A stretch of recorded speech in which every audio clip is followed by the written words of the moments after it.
All right, baby. Let's ride. I just heard that they recently unveiled the new model of the Honda Rebel.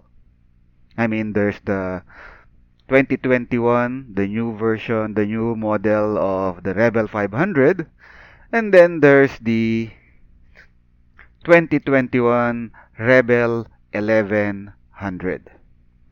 So it's basically the same bike, the same look at least, same style, same look, but with a bigger powerhouse, with a bigger engine, an 1100cc engine. According to the, at least according to the online magazines that I have read, they unveiled the Rebel 1100 last October or last November. You know, sometime, around that time. Yeah. And I thought that I might give the bike a look. I mean, interested as I am with the Rebel 500 and with the Vulcan S 650. I might as well take a look at the big brother, so to speak, of the Rebel 500, the Rebel 1100. Not personally, not physically, of course, I mean, the bug, COVID-19, the bug is still going around, still going strong. So, nuts to that, man. I'm staying home. I mean, I'm fortunate enough, I've mentioned this before, but I've been fortunate enough that I've been able to work from home. So, you know, keep myself safe and all that. So, yeah, just take a look at the bike, look at the specs, and give some thoughts and comments on it. Unfortunately, when I looked at the website of Honda Philippines, they don't have the bike there yet. They don't have the bike featured in the website yet. So that pretty much tells me that Honda Philippines is not yet bringing the bike to the Philippines. Not quite yet. Hopefully they might bring it, sometime this year, later this year, but as of now, it's not featured in their website. So for now, first quarter or even second quarter of the year, they're not bringing the bike just yet. At least that's what I think. That's what I feel at least. But spring hope springs eternal and all that. Hopefully they will bring the bike here eventually. Looking at the other Honda websites in other um, the Honda of other countries. I looked at their websites and I found this powersports.honda.com, and they have the bike featured here in their website. 2021 Rebel 1100. So let's take a look at the spec sheets. Let's take a look at the bike, and while we're doing so, give some thoughts on the matter and all that. As I've said, I'm quite interested in the Rebel 500, so it's not surprising that I'm also interested in the Rebel 1100. At least, interested enough to take a look at it. So, based on this website, the base price of the Rebel 1100 is around $9,300, $9,299. That's the base price. If we convert that to Philippine pesos directly, that's around 400,000 pesos.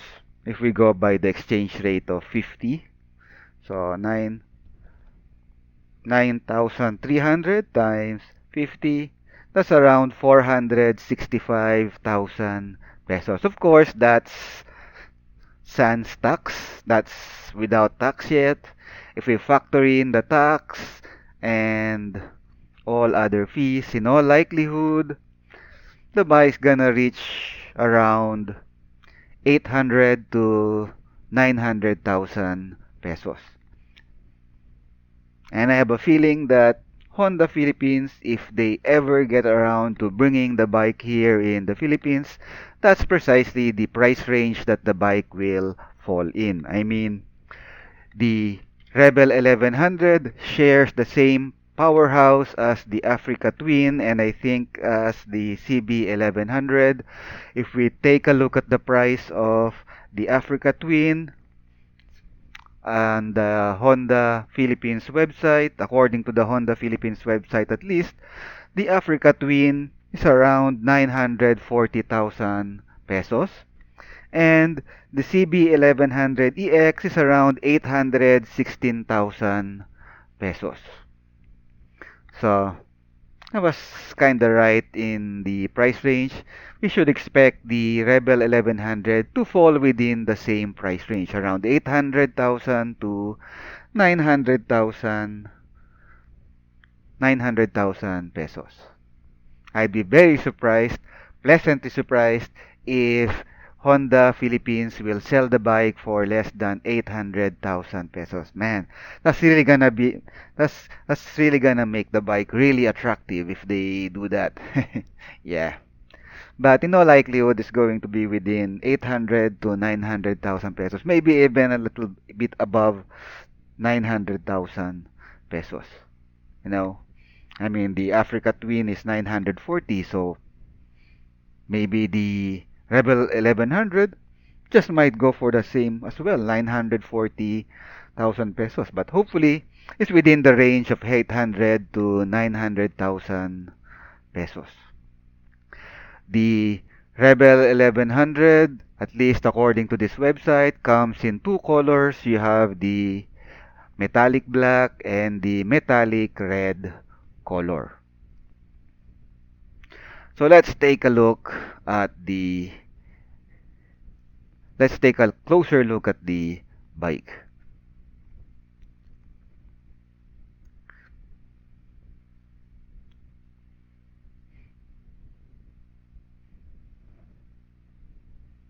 In terms of appearance,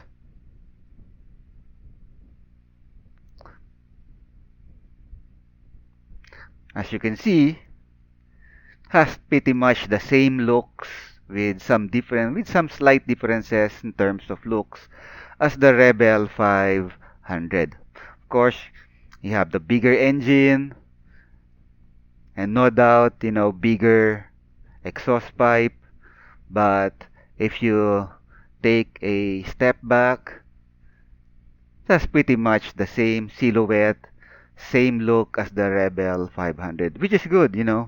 I mean, that's one of the things that really drew me towards the Rebel 500. It's the look. Kinda, I kinda really like the look. Then again, I also like the looks of the Vulcan S. So, which makes it very, very hard for me to choose between the two bikes.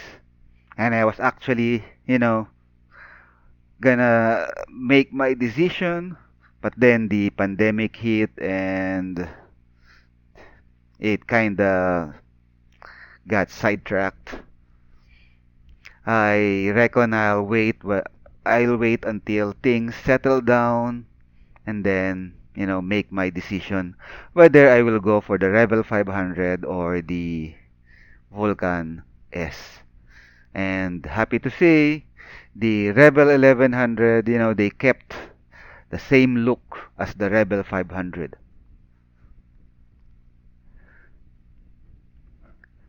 They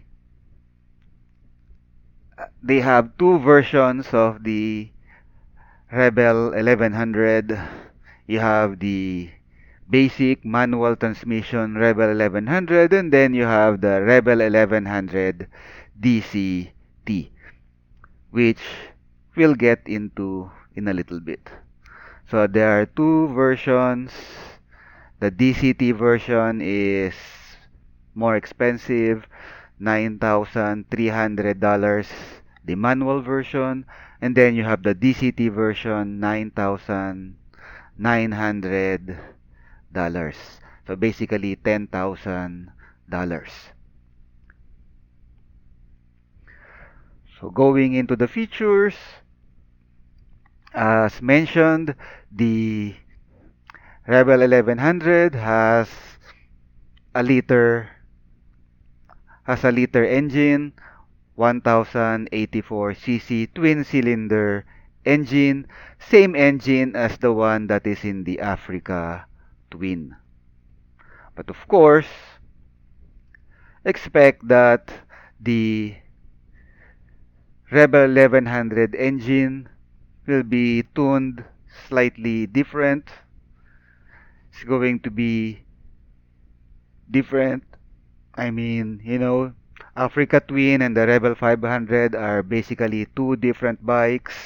One is an adventure bike, and the 1100, the Rebel 1100 is basically a sports cruiser, sports tourer or cruiser. It's basically a cruiser bike. So yeah, Gonna- it's going to be slightly different in terms of tuning and performance.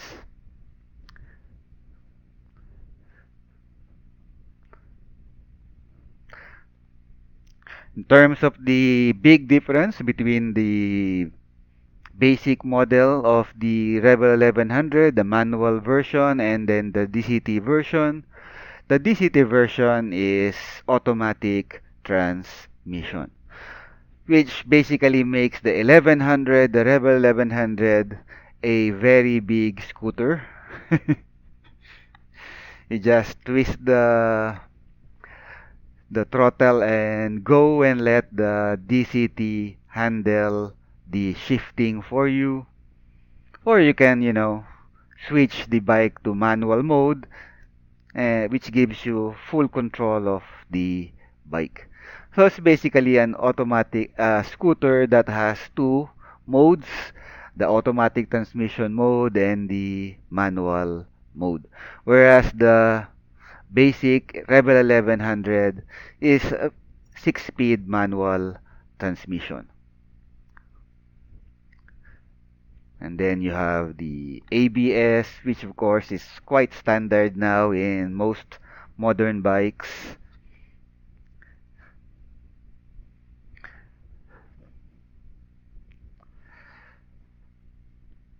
The Rebel 1100 has a seat height of around 27.5 inches compared to the Rebel 500, 27.2 inches. So happy to say they kept the seat height pretty much the same. So if you're comfortable in terms of seat height with the Rebel 500, Rebel 1100 will also be quite comfortable for you in terms of the seat height. And I'm quite happy about that. I've sat on the Rebel 500 and I was able to flat foot it. I'm not really that tall, and even for my height, my legs aren't that long.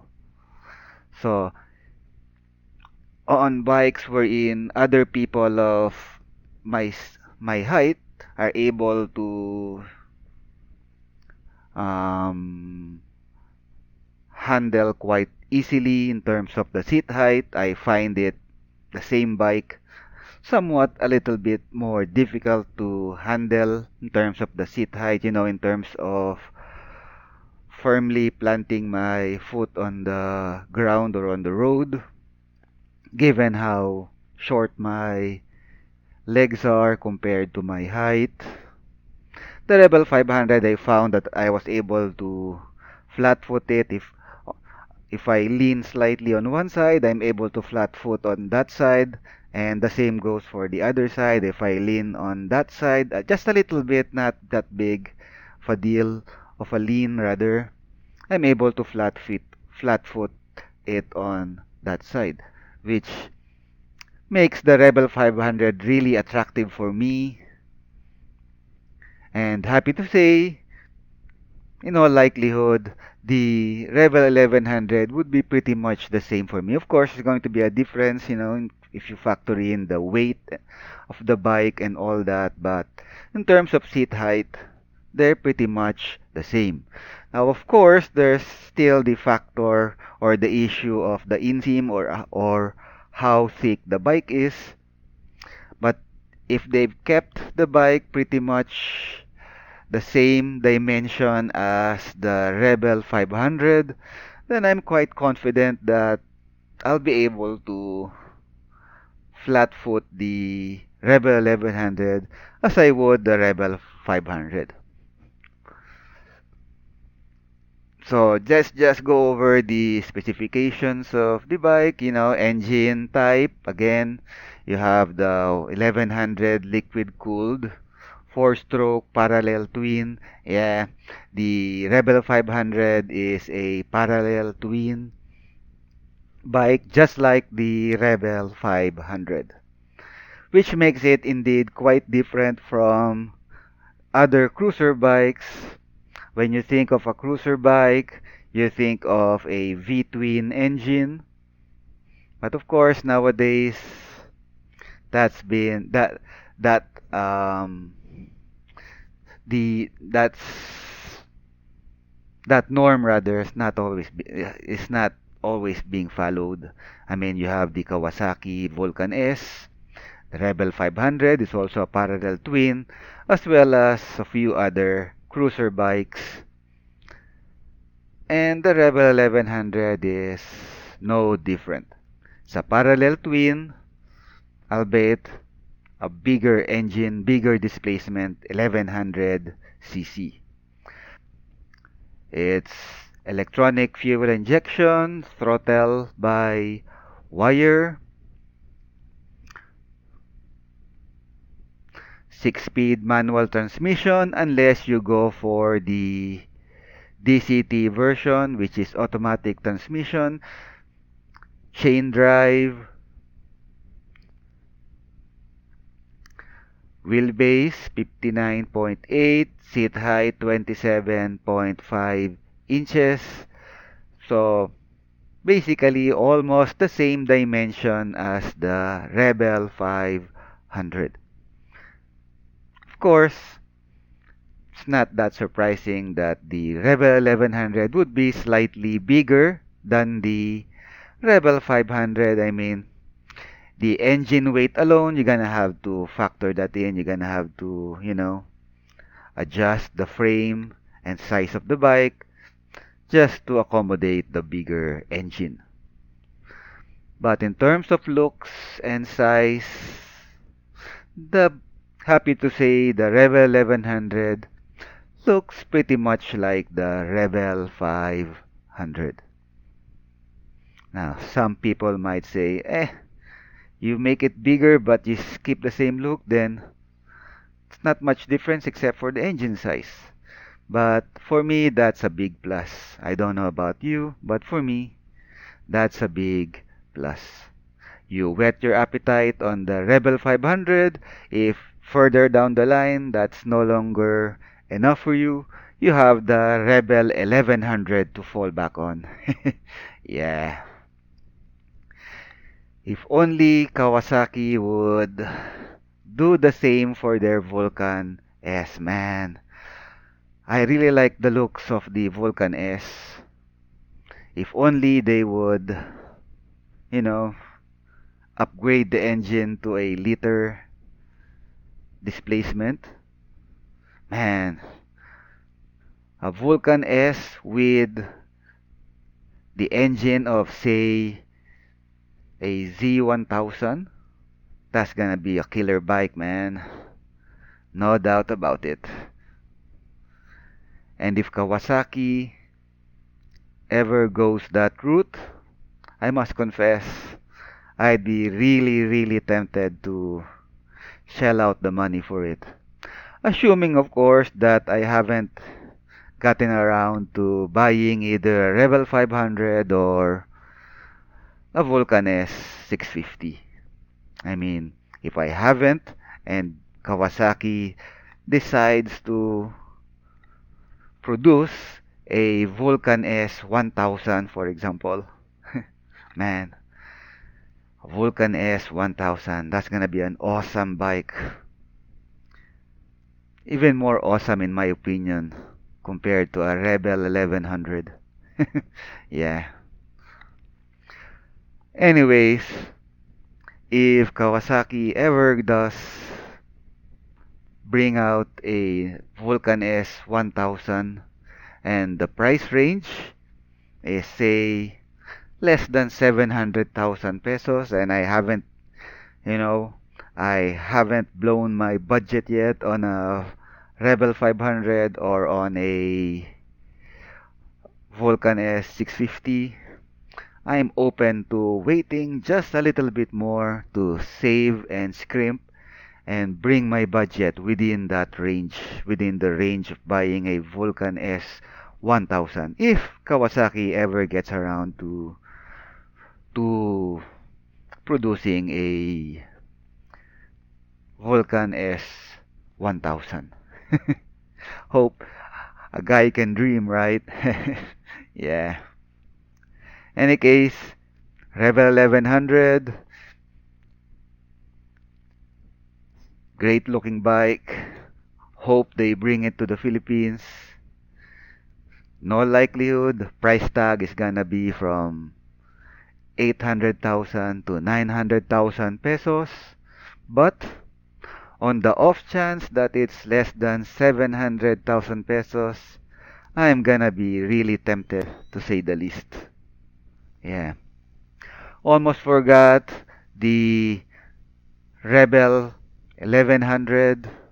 I think I don't know if this goes the same for the manual, but the DCT has three modes, three riding modes. You have the sports mode or racing mode, then you have the standard mode, and you have the rain mode. Now I don't know if those three modes are also available for the manual transmission version. So that's it for now. Until next time then,